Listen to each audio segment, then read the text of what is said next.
Assalamualaikum warahmatullahi wabarakatuh. Halo sahabat bahasa.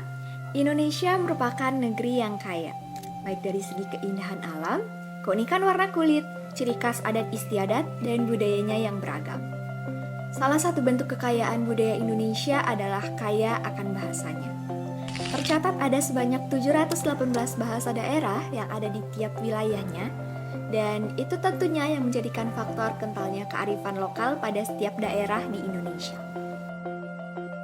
Namun sedihnya, seringkali kita menganggap menggunakan bahasa daerah itu seperti suatu hal yang kuno, atau bahkan kita menganggap itu seperti hal yang memalukan. Faktor-faktor seperti pengaruh globalisasi, dominasinya bahasa Indonesia, dan juga modernisasi yang memicu timbulnya hal seperti asingnya bahasa daerah di tempat kita sendiri. Dan contoh tersebut maka tidak heran bahasa yang saat ini masih digunakan oleh orang tua kita, oleh kita sendiri, mungkin beberapa saat ke depan akan hilang begitu saja. Maka dari itu, kita sebagai anak muda yang akan meneruskan bangsa, sudah sepatutnya kita menjaga dan bahkan merevitalisasikannya.